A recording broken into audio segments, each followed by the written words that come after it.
Aling Salve, bakit? Pwede ko bang hiramin yung jeep mo? Ha? Wala kaming driver. Paano yan? Sino magdadrive? Ako, marunong ako magmaneho. Ikaw? Mare, sige na. Kailangan akong dalhin si Berto sa ospital. Ika na, Mare. Sige na. Ay! Berto! Lumaban ka! Lumaban ka, kuya! Lumaban ka! Huwag kang bibigay! Ate, hindi niya ata huminga si kuya! Ano? May malapit na tayo. Lumaban ka! Huminga si kuya, ate! Berto!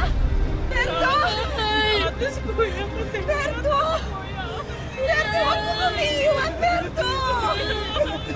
Berto! Berto, huwag mo kami iiwan, Berto!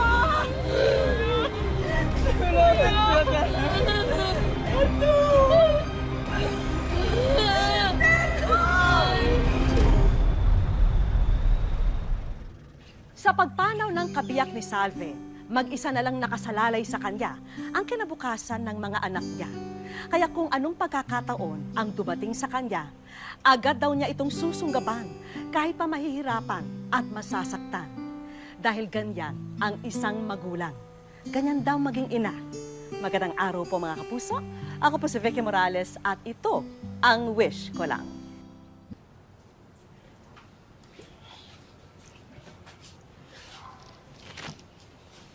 Magtitimpla muna ako ng juice, ate, ha?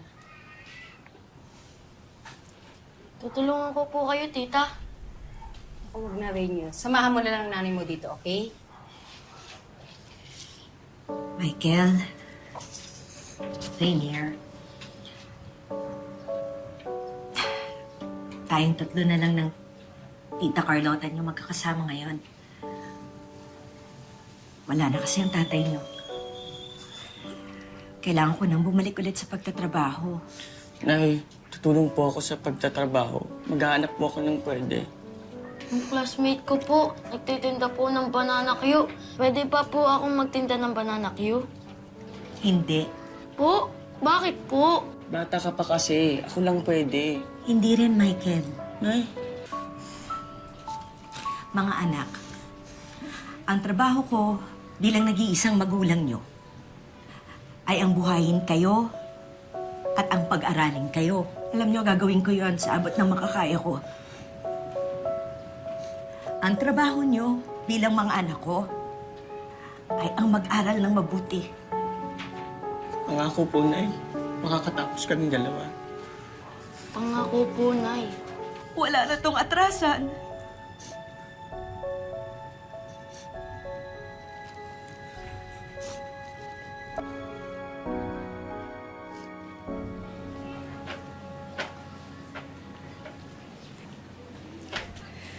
Ay, Nay!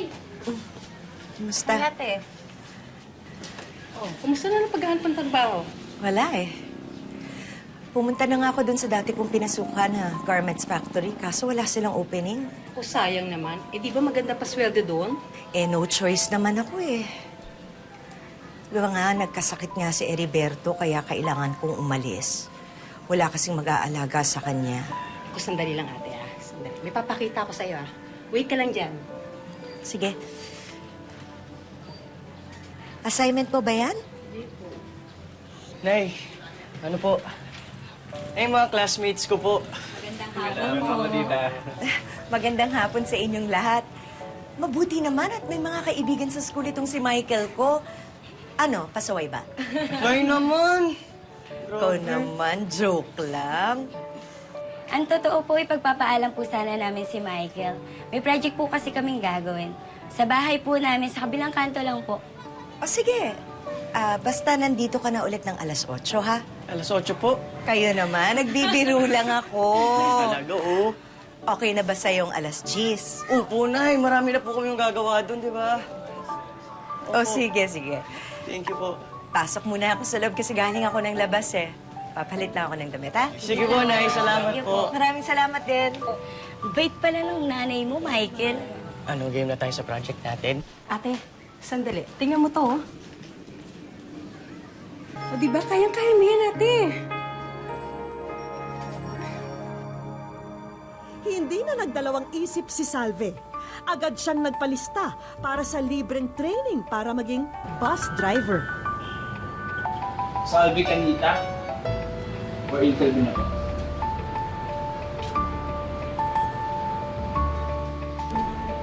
Determinado si Salve na matutunan ang lahat ng kailangan sa pagmamaneho ng bus. Kapag natanggap kasi siya, malaking tulong ito para sa kanyang pamilya.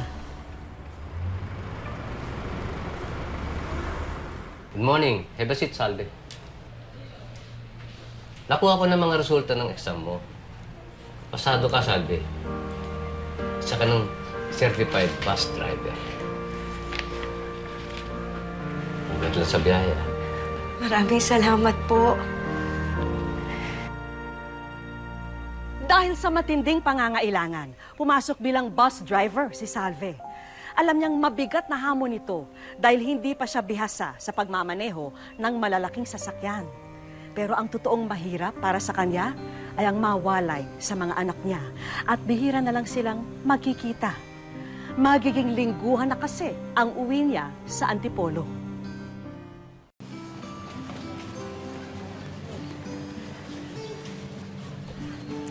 Carl, ikaw na bahala sa mga bata, ha? Pag meron kayong kailangan, tumawag lang kayo sa opisina, okay? Huwag kang mag-alala, ate. Hindi ko pababayaan ng mga anak mo. Kayo naman, oh. Wala kayong OA. Uuwi naman ako dito linggo-linggo, eh. Alam ko po, Nay. Ako na po bahala. Tsaka, huwag na kayo mag-alala. Basta pangako niyo sa akin, ha? Mag-aaral kayo na mabuti. Opo. Pagpalain kayo ng Diyos.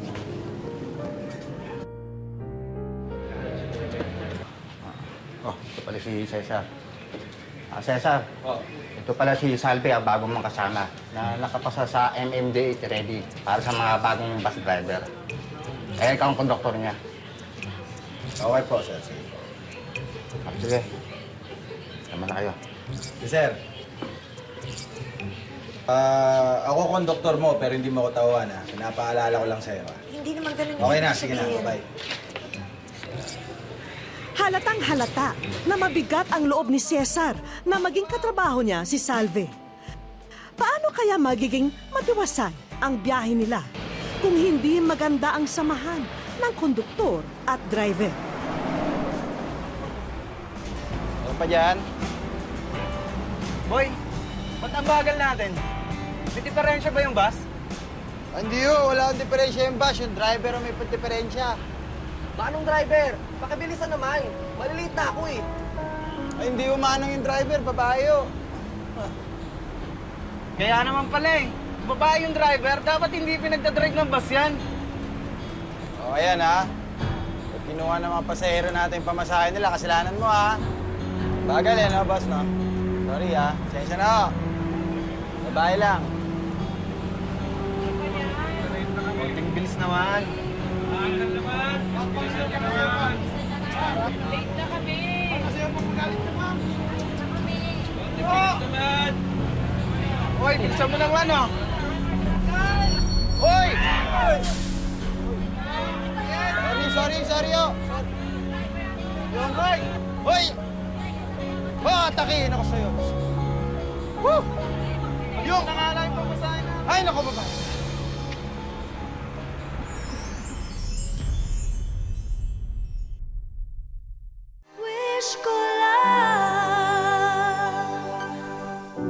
Alam ni Salve na maging mga katrabaho at pasahero ay duda sa kanyang kakayahan bilang tsuper. Hindi na lang niya ito pinapansin dahil ang iniiwasan niya ay mas malalang aberya sa kanyang pamamasada.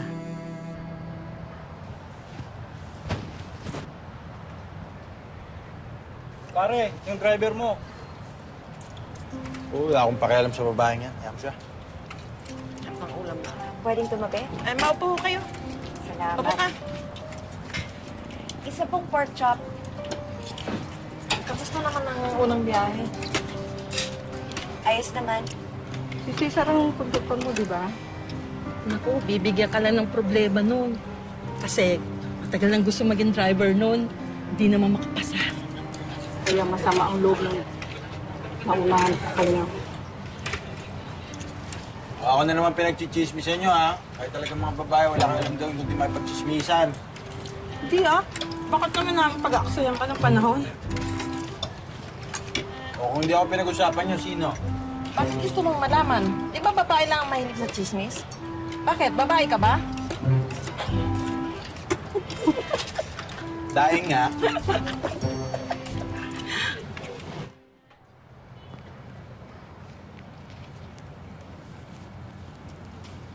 Uy, Cesar, hiya ka naman.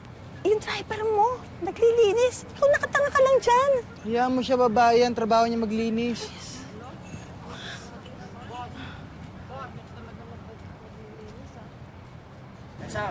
Yes, boss.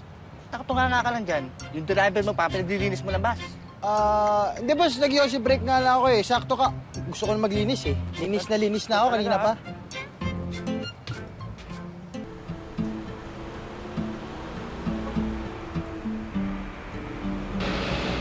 Unti-unti nang nagagamay ni Salve ang pasikot-sikot sa pagiging bus driver.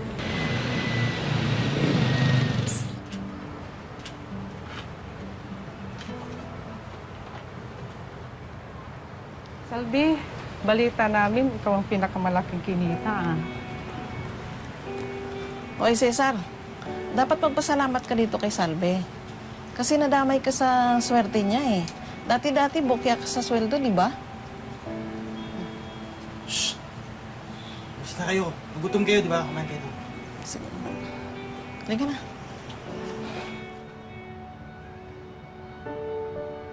Rainier! Michael!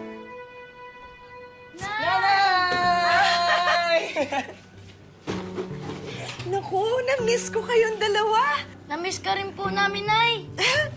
Na-miss ko rin kayo. Oh, pasalubong. Wow! Oh, Nay, kamusta po ang trabaho? Okay naman. Medyo mahirap pero kaya naman.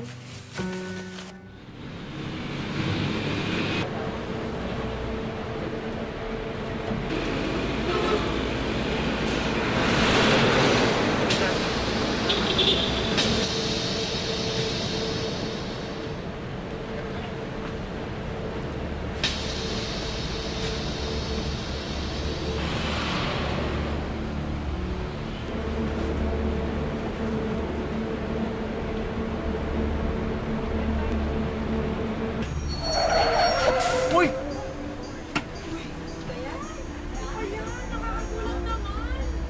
Dahan-dahan naman! Nay, nasaktan ba sa inyo? Wala. Pasensya na kayo, ha? Dahan-dahan naman! Sandali lang, ha? Hindi ko na patayin ah! Eh, kinat niyo ako, eh. Eh, nauna ko sa motorcycle lane eh! Sir, lasing kayo, eh. Sino kasing? Ano ba yan? Anong nangyayari dito? Wala po, sir. Eh, kinat ako nito, eh. Ayun, no, sir, sa linya namin, no? Lasing ka, no? Hindi, sir. Lasing ka. Hindi, sir. Alam na bawal magmanaw pag lasing? Ayun lang po, sir. Sige, lumarga na kayo para hindi kayo maistorbo. Ako na bahala rito. Salamat ho, Chief. Pasensya na kayo. Lasing yung driver. Biyahe na ulit tayo. Kayo po yung nanay ni Michael, di ba? Sabi ko na nga, Ben. Kwento po ni Michael na nagdadrive nga po kayo ngayon. Sinabi sa inyo ng ano ko na nagdadrive ako ng bus? Opo, proud na proud nga po siya eh. Kahit trabahong lalaki daw po pinasok niyo para pag-aral sila.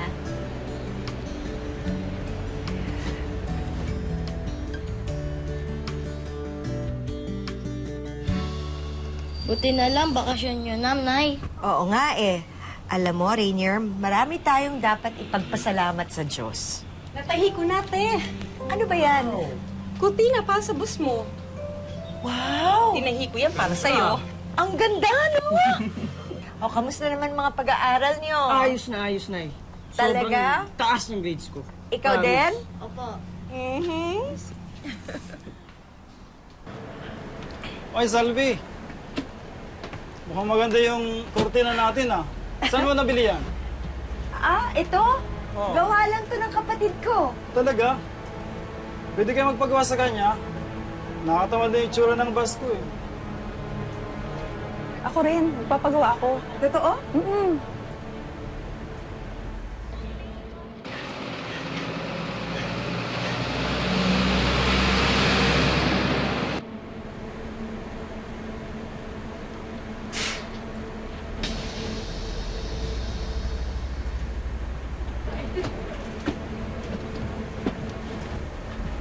kikilos! Hold up ito! Mag-drive ka lang! Huwag kang titigil!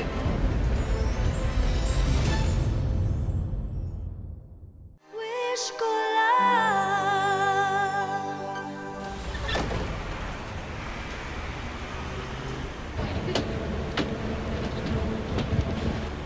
Huwag kang kikilos! Hold up ito! Mag-drive ka lang! Huwag kang titigil! Ano? Cellphone lang mo sa bag! Bilis! Ano? Ayaw! Wala kang cellphone! Bilis! Labas yung cellphone niyo! Huwag wallet! Bilis! Ano yung cellphone? Bilis! Labas sa bag! Ilagay mo! Oh, yung ko! Yung ko! Akin na! Bilis! Akin na! Sa'yo! Bilis! May mga pulis. Pag hindi ako tumigil sa stoplight, habulin nila tayo. Sige, tigil mo! Huwag kayong kikimo! Pag kumibo kayo, paparilin ko kayo!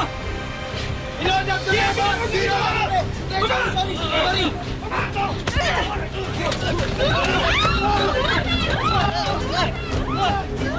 Mga pulis! May mga hold number dito! Boss, hindi ako! Hindi ako lang to. Ay, sila ako! Hindi ako! Sila ako!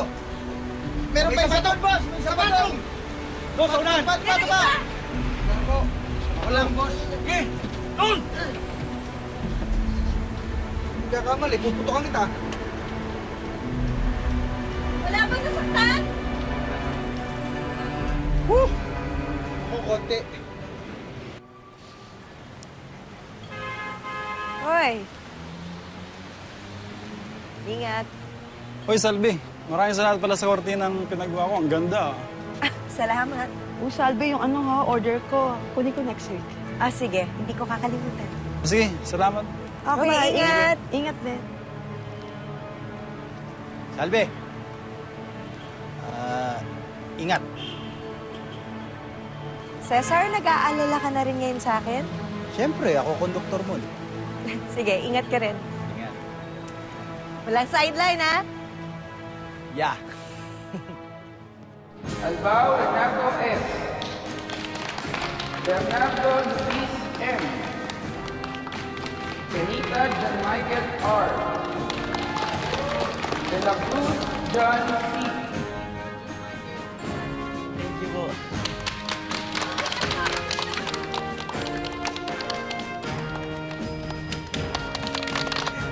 Hey!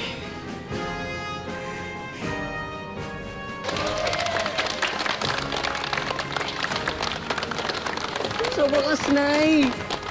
Nakuha ko na rin. Nasusuklian ang lahat ng sakripisyo ni Salve sa tuwing nakikitang nagsisikap din ang mga anak niya sa pag-aaral. Kaya ganado siyang maghanap buhay para sa kanila.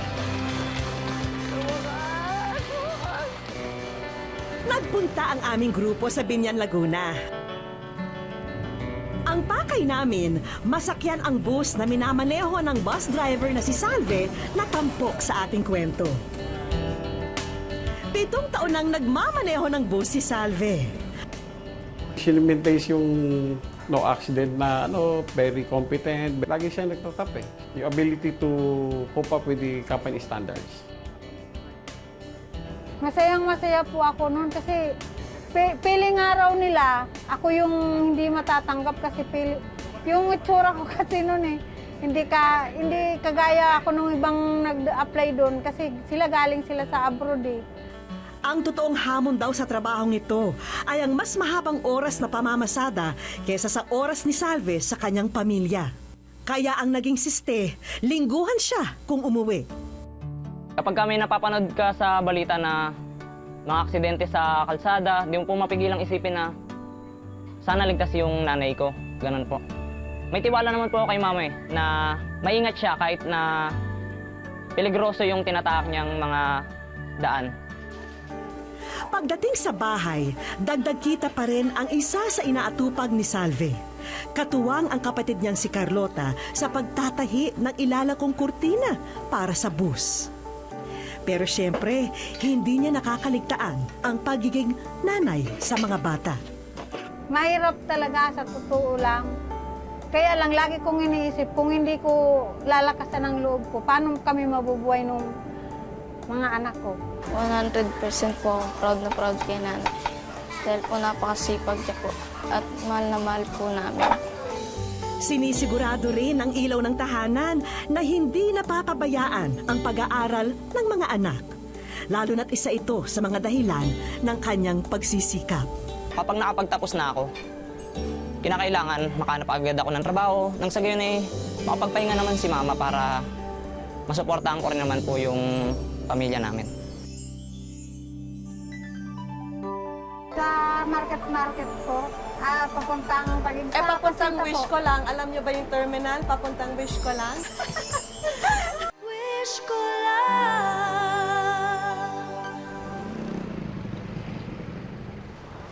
Nandito po tayo ngayon sa Binyan, Laguna para kilalanin po natin ang isang kahanga-hangang babaeng gagawin daw ang lahat para sa kanyang pamilya.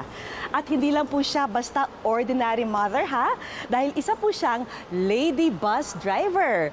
Kaya ngayon po nalalapit ang araw ng mga nanay, dadayuhin po natin si Salve para masurpresa siya. Tara! Ate, saan po yung terminal papuntang Taguig? Sa market po, papuntang Taguig. Papuntang wish ko lang. Alam niyo ba yung terminal? Papuntang wish ko lang. Oh, well. Ay, naku, welcome sa wish ko lang. Nakita rin kita ng personal. Ay, naku, galing mo naman. Anong feeling mo na nasa wish ko lang ka? Masaya. Ha? Kasi kayo yung nasa wish ko lang dahil napakasipag niyo po at talagang gusto namin kilalanin yon, especially during Mother's Day po. Sabihin niyo sa akin, ano ba yung pinakamahirap na bahagi ng pagiging lady bus driver? Para po yun sa mga anak ko kasi single parent. Patay na po yung asawa ko. Ate Salve, pwede po ipasyal niyo ako sa terminal, sa mga iba-ibang terminal? Walang kaalam-alam si Salve na kinutsyaba na rin namin pati ang kanyang mga kasamahan sa trabaho. Ito, saan pupunta to? Saan to pupunta? Ah!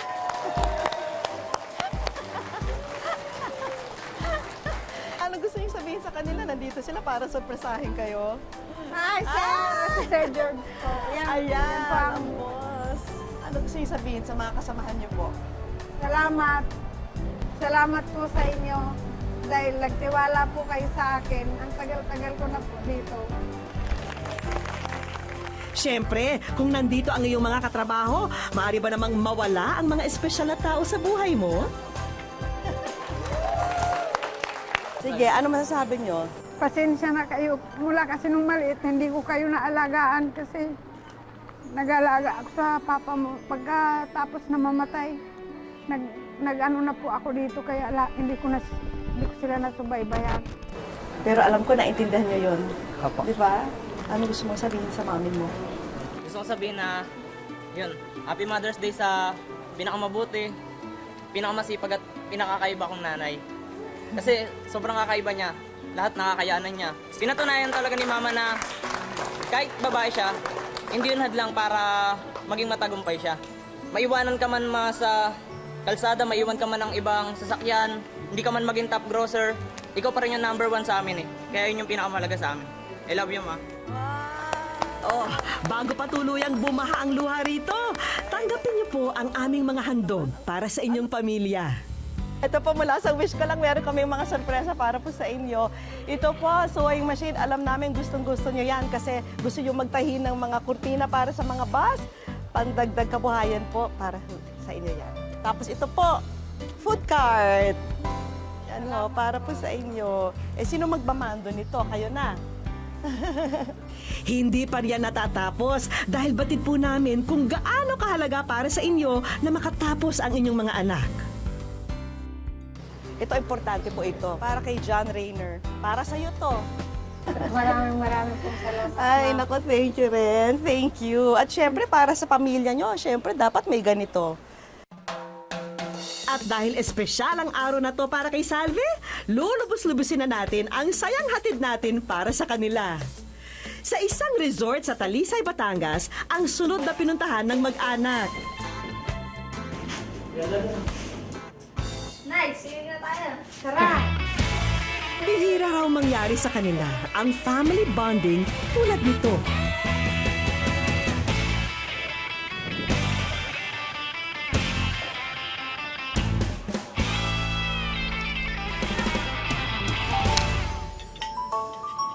Kung kinabukasan ng mga anak ang magiging dahilan ng pagpupursigin ng bawat magulang, hindi magiging mailap ang pag-asa para sa kanila.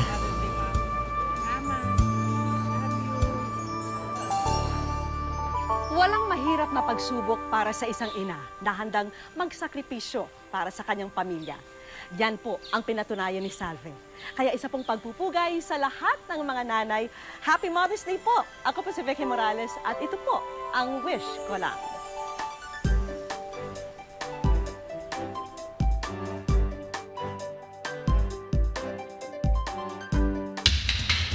Maya, hindi ko alam kung paano kong sasabihin sa ito. You have a stage 4 myelogenous leukemia.